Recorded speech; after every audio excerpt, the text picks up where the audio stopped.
Hey y'all, welcome back to my channel. As you can tell by the caption of the video today, we're going to be doing a little freestyle birthday set. So definitely make sure to comment, like, and subscribe. I told y'all I am pushing this content out for y'all back to back to back.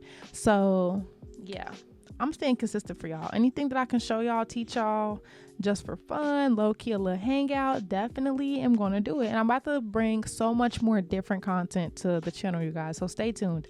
Hit the subscribe button. That way you can be a part of the giveaway I'm going to be doing at 1,000 subscribers. Hit the bell, y'all. We're about to get into it. But enough of all that. Let's get into what you're here for, this tutorial. So I push back my client's cuticle, exposing the entire nail, and then I use my cuticle drill bit to just go around the entire cuticle and just get rid of any nitty gritty, any dead skin, dead nail, whatever. We're ready. Now I'm going in with my 180 sanding band, and I'm doing the same thing, but this time I'm making sure to go around the entire nail instead of just the cuticle area. And this is important because our nails produce natural oils, and this is what's going to help get rid of them. Those natural oils are nice when we don't have nails on. It keeps the nails looking nice and nourished. But when it's time for nails, baby, they gotta go. That's what's going to make the acrylic kind of prevent from adhering properly. So we need them to be long gone.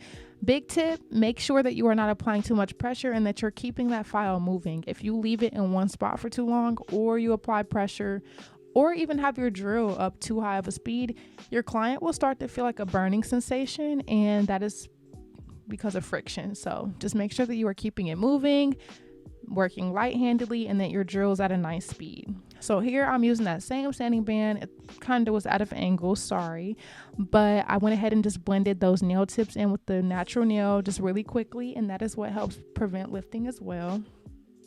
So I'm going to go in with my Mia Secret dehydrator, and this is just another layer of getting rid of those natural oils. So after doing this step, y'all, you want to make sure that you're telling your client, I mean, honestly, throughout the whole process, but especially during the prep, until that acrylic is on, baby, don't be touching nothing. Don't be getting no lint hairs, no baby nothing. We need them nails to be nice and dehydrated and everything free, okay? So now I'm going to go in with my Mia Secret primer, aka extra bond, whichever you want to call it, and I do 2 layers of this. It is totally optional. One is the only one, that's required, but I do 2. And that is what's going to help the acrylic adhere properly. So the whole prep phase is super important, you guys. So make sure you're taking your time and not skipping over any steps. So now that we have that done, one of the designs causes for us to do like a blooming ombre gel, which we're going to do before we apply the acrylic. So I used the blooming gel and just lightly applied a thin layer over top the tip. Fun fact, if you don't have any blooming gel, you can use base coat. I actually like that better, and from here forward we'll be using that instead of the blooming gel, but it does the same thing essentially. So we're just going to start by drawing even lines down the center and the sides of the nail, and then we're going to have that cure. And anytime I do a design like that, I do top coat it for 60 seconds as well, and then I get back into the acrylic. So again, that is going to be an ombre look. So I'm just taking my bead, my first bead, and I applied it. Since this is shorter nails and it's the pinky, so that has a smaller diameter overall, I only needed to use 1 bead to do the ombre. And you want to make sure that it's obviously not super dry, but not super wet. That way you can blend it to your liking. I feel like one thing I made a mistake about doing when I was a beginner, I used to have the bead be too wet, and so when I would blend it, it would totally cover my design, especially when it's short. You want to be mindful because it's already a short nail, you get what I'm saying? So you can't have that acrylic blend all the way to the bottom. So when you're working with like a medium dry bead, it kind of helps you gauge that and blend it to your liking. Always when doing the encapsulation, not the encapsulation, when doing the, look at me jumping the gun, trying to just give y'all all the deets all at once. When I'm doing the ombre, I do encapsulate as well. Now I did want to go back and add a cuticle bead here. I just felt like I could add a little bit more, which there's nothing wrong with that. I want to tell you guys, if you ever feel like you need to add more acrylic, definitely do that. Don't listen to anyone saying that you should only be using X, Y, and Z amount of beads. Whatever works for you and is allowing your client to get the foundation that they need, as long as it is what it's supposed to be, it does not matter how you get there. Obviously there's like little tips and tricks that people can give you to kind of help prevent you from using a lot of product or using too much acrylic, whatever the case may be, but definitely do what works for you. Take what everyone tells you with a grain of salt. That's what I had to learn. I used to try to copy people's tutorials literally down to the T. And sometimes things just wouldn't work for me, and that's okay. I had to like take it and give it my own little twist. So definitely, like, if you're watching videos and something's not working for you, try it with your own little way, and eventually you will definitely get it. But again, like I said, I did want to go ahead and encapsulate this as well. Now, obviously, you don't want to use too much acrylic. I do want to throw that out there. Another beginner mistake is thinking that your nails have to be super thick, and that is not true at all. If you've watched my videos before, then you're probably tired of hearing me say this, but you know that the main part of the nail is the apex. Now, when your nails are short or medium, you don't really have this problem anyways, because covering the entire nail usually will allow you to have already a good apex and foundation. But I'm still going to go over it just in case, because sometimes, especially if you're a beginner, you could still kind of have room for error. So the apex is where the natural nail and the nail tip meet, and that is like the heart of the nail. So you want to make sure that that is nice and built up. If you do that properly, then the rest of your nail will be built up as well, but you do want to really focus on that. Here I am, anytime I'm doing short, medium, or medium, I always like to place my first bead right at the apex. And then I lightly just feather it down, and as you can see, I'm making sure to wipe the sides and the free edge of the nail to just really help keep that shape. Now, when I say lightly, the reason I am emphasizing that, and you keep hearing me say that, is because you don't want to apply any pressure really when you are applying the acrylic. And that's because the acrylic will eventually just start to get clogged in your brush, and then you're putting your brush back in your monomer, which is contaminating that. And overall, you're just taking off more product than what you need to, or taking off product that you don't need to be taking off at all, honestly. So definitely just be mindful of that and just feather it down. And that is another thing that will really help you build up that apex, because not even just the apex, but the nail in general, because you're leaving your product on there. A lot of people, like I said, especially beginners, and a mistake that I made, y'all, it literally should take me like 40 minutes to do one hand of the acrylic, and I used to use so much monomer. It's not even funny, y'all. Literally. So that was because, like, when I was applying it, I was just literally going ham. I was applying so much pressure, and I just kept wiping the product off, and was just reapplying it. So by the time I got to the end, I just overworked myself for no reason. So definitely just be mindful. Again, I'm making sure to wipe the sides of the nails and the free edge to really help keep that shape. And another big tip, as you can see, I am making sure to wipe around my client's cuticle area and the skin. And that is because sometimes acrylic can seep over. Sometimes it can get on there. Nobody's perfect. Even if I know for a fact that there's no acrylic over there, I do it anyways, just to ensure that the acrylic is nice and flush with the cuticle and the sidewalls. Now, the reason I say that you want to do this just in case, if you are a beginner or even somebody that just kind of struggles with this, sometimes you do get acrylic on your client's skin, or sometimes the acrylic is just kind of runny and it floods over, whatever. This is going to ensure that the acrylic is not on your client's cuticle area or skin. And that is important to make sure that's not there, because it will cause lifting, okay? We don't want no lifting. We want these nails to last. Our clients are paying for what they want, so we need to give them what they're paying for, period. So don't fret. This happens a lot. Like I said, sometimes I apply acrylic and it ain't working with me that day, and it floods the entire sidewalls of the nail. And I just simply take my brush kind of wet and just go ahead and clean that up. Want to make sure that it's nice and tucked into the cuticle area.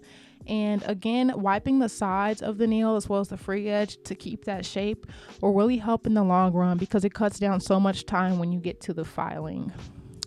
So yeah, that's a big tip. Work smarter, not harder, and try to work as clean as possible during the acrylic, because if your shape is still there and then your overall foundation is nice and flush and flat, you literally are just going to be cleaning up the shape and cleaning up the cuticle area, and you'll be flying through that process. So definitely just kind of try to work clean and smart. So of course, as you can see, I'm really only having to use a 2, maybe 3 bead method, but I do just want to go ahead and say that when you apply the cuticle bead, again, we already talked about what can happen if the acrylic gets on the skin. So when you apply the cuticle bead, since it is so close, you want to apply it a little bit under the cuticle. And I say that, as you can see here, because as you start to feather it down and push it up a little bit, it'll fall right into place. And then of course, once it's dry and you have it, well, not dry, but once it's drier and set, you can kind of manipulate it with your brush, push it up more if you need to be. but it's better to just go ahead and place it right under, because like I said, as you feather it down and push it up a little bit, it'll fall right into the cuticle. And then of course you can go back in and kind of press it or put whatever you need to do, manipulate it a little bit more to get it more flush. But it's better to just do it that way than to go ahead and apply it right on the cuticle or right at the cuticle, because then when you start to feather it, push it up, whatever, it will flood. So easy fix like we already talked about, but it's really just the repetitive same few steps. So now that I've explained it to you all for about 3 nails, I do this in a lot of my tutorials. I'm going to let you all finish off watching the acrylic process, and then we're going to jump back in at the next step. As you can see, y'all, I added a 3rd bead here. I just want to mention that real quick. There is no right or wrong. If you need to add more, definitely add more. I say it's better to add rather than just automatically throw too much on, because then you're going to have to spend time taking it off, or your client's going to be leaving with super fat nails. So as you can see, well, you probably can't see my head obviously, but I'm just like turning my client's nails. I'm looking at it from different angles, and if I need to add more, I'm adding more. You want to make sure that your apex is nice and built up and you have just a nice even slope from cuticle to free.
Alrighty, now that we have the acrylic nice and done, we're gonna go ahead and get into filing.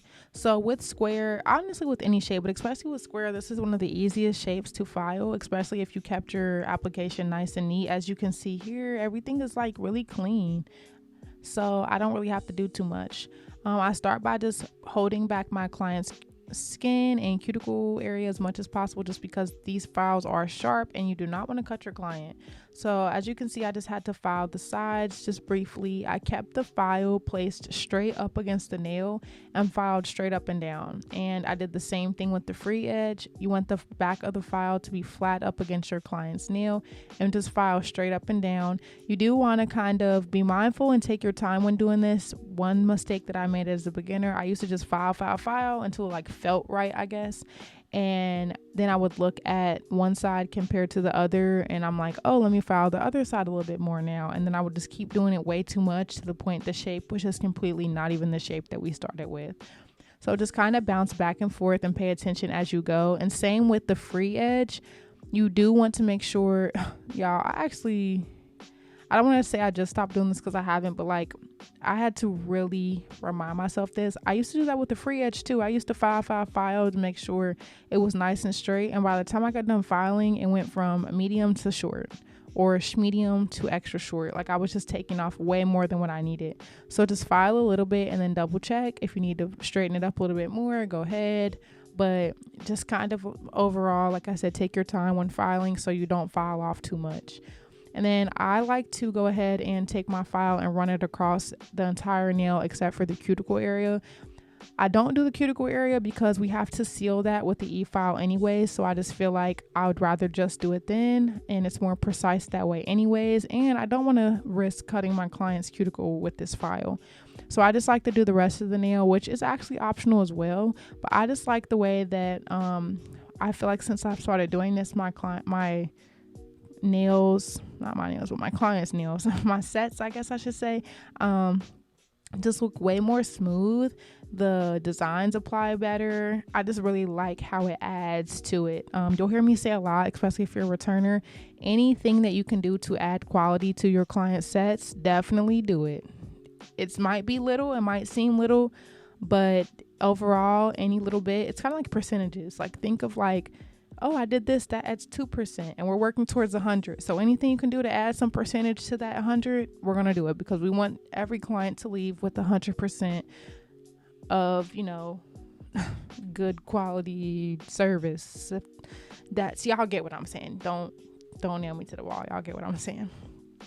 So another thing, I want to add this in real quick. As you can see, I am taking time to file like the undersides, and that's literally just a brief swipe or two. And I just do that because, again, when you're applying your acrylic, if you're like me and like to press up the sides and the free edge to kind of keep the shape, sometimes acrylic can kind of seep underneath the sides and will give it like a rugged a rigid look, or acrylic underneath, a bumpy look, whatever it might give. And so that just ensures that it's nice and straight and clean underneath.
Step right here is to seal the cuticles, and that's just super important because it really helps prevent lifting. Sealing the cuticles is what will help, like I said, prevent lifting and your overall retention. And so the goal here is we want the cuticle area to be nice and flush with your client's cuticle. We don't want it to be too high. We don't want it to be super thick. We want it to be nice and flush. And obviously, like I said, that is because when the nail grows out, we won't have to worry about any lifting because the acrylic was too high up. We don't have to worry about any breakage up there, any chipping, because it was nice and flat with the client's nail. And obviously, when the nails grow out, they won't look as bulky or fat, whatever, because it was nice and filed down. I do also like to file the crescent of the nail. I've been using that word lately, y'all, but it's really just the underneath of the free edge. And I like to file that just, again, to make sure that I'm getting any acrylic that may be stuck underneath of there out, and just to bring back a nice sharp look. That's another one of those things that help, add quality. Now, if you use your hand file, which, like I said, was optional, you don't have to do too much filing with the e-file. Even if you don't use that and your application was pretty neat, you don't have to do too much, like as far as the rest of the nail. But I still like to do it regardless, just to, again, add a little bit more quality, ensuring that everything is nice and flat and even. You don't want any lumps or any bumps. So I do it just because why not? It takes an extra 0.5 seconds. So again, the main goal here is to seal the cuticles and just make sure that everything is uniform.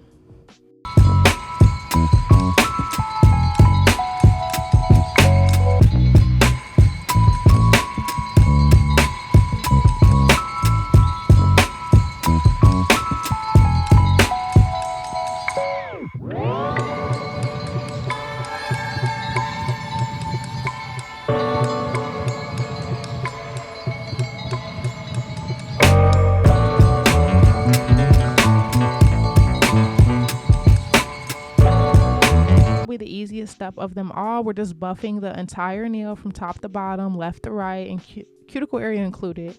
And then of course we're going to buff the undersides, and I do that just because I feel like sometimes it can get a little sharp under there, so just kind of helps, dull it out just a tad.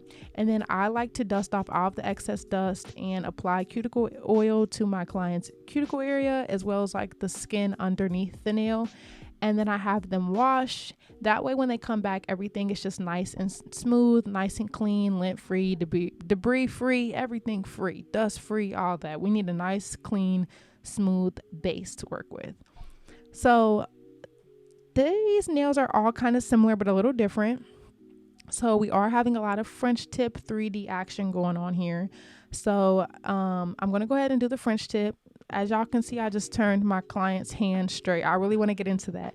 When doing French tip or any design, make sure that your client is aligned with you, because if not, if you're crooked or she's crooked and you can't really tell, that's how the design is going to come out. You're going to be doing it straight to whatever angle you are working with. And if that angle is not straight, then that design ain't going to be straight once you bring it back to what's actually straight.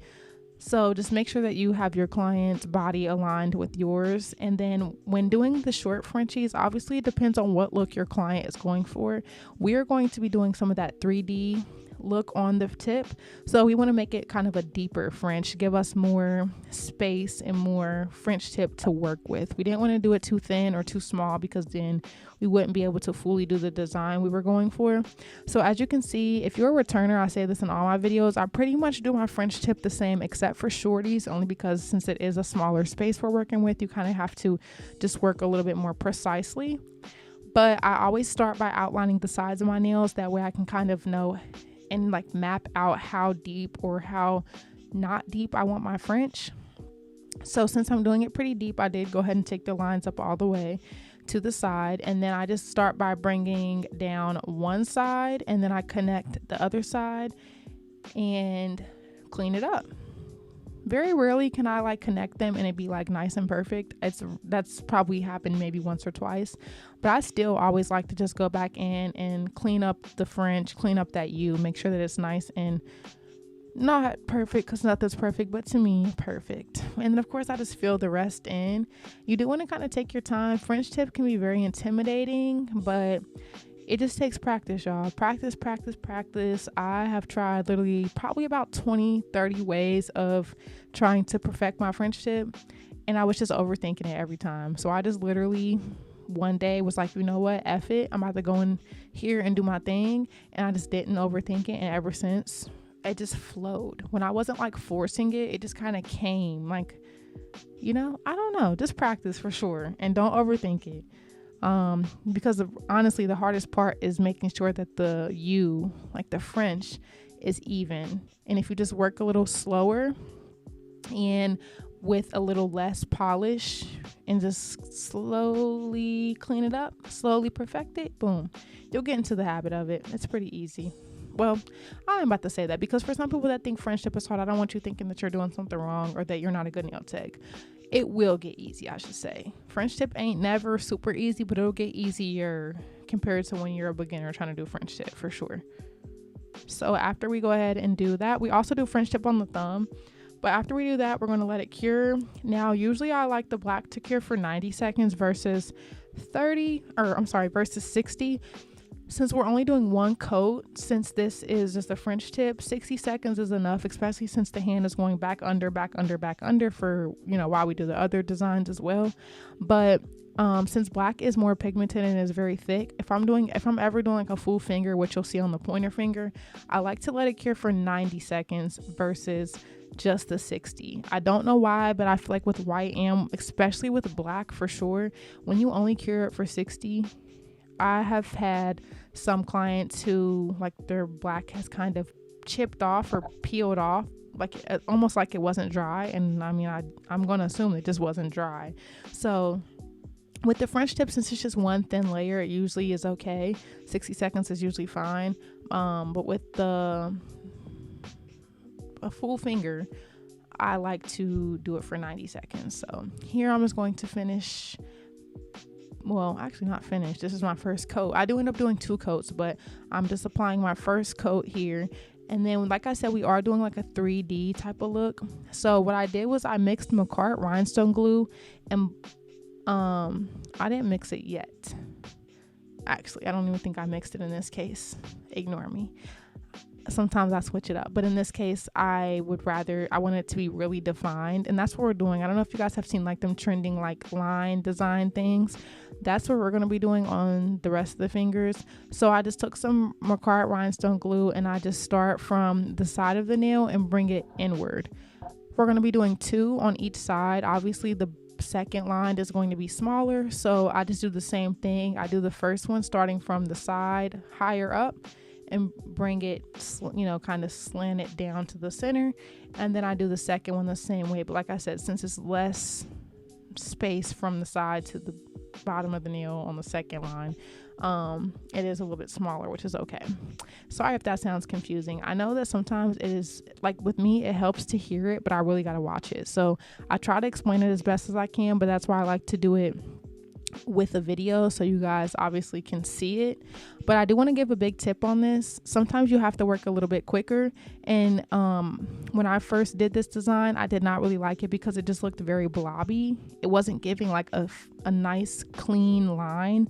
And two things I noticed: one, as the as the rhinestone glue kind of sits there, especially if it's thick, it kind of just starts to blob out, like flatten. So a big tip, you can just do one line at a time, two lines at a time, whatever, because granted, as it dries ASAP. So you can just do it quickly, pull it back out. But I like to do that and work one finger at a time. And then if you feel like it's not 3D enough, you can literally take the rhinestone glue, like put some more on your brush and just go back over it and just build it up as much as you'd like. So see here, I'm doing like thicker lines. I'm doing 3 thick lines. So I went ahead and like mapped it out and started them where I wanted them to be and ended them. But to make it more precise and more like thick, I'm taking my liner brush and just kind of running over it. And that just kind of helps stretch it back out and gives it more depth and make sure that it's nice and uniform. So I'm going to be doing the same thing that I did on the other nails here with that 3D look. And again, like I said, if you do it and you dry it and it's like this ain't really giving the 3D, just take some rhinestone glue on your brush and go right back over it really precisely. And you might need to do it a few times, but usually after once or twice it looks nice and built up and is giving that 3D effect. So I'm gonna let y'all watch this and then I'm gonna hop back in at the next step.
Done and cured. Now to add depth to it, that's what I was kind of getting tricked up saying earlier. I thought I had mixed the black gel polish with the Macart rhinestone glue, but I didn't want to do it that way, and I think it's because it was black per se.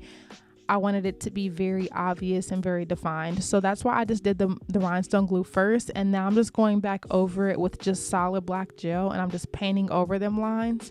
Now I noticed, especially when doing, like, if you all have seen like that chrome French tip look and then they outline it with the 3D, I like to do the color, like the French tip or the solid paint, whatever, first, and then I like to do the lines because I feel like that makes it more separated and makes it more defined.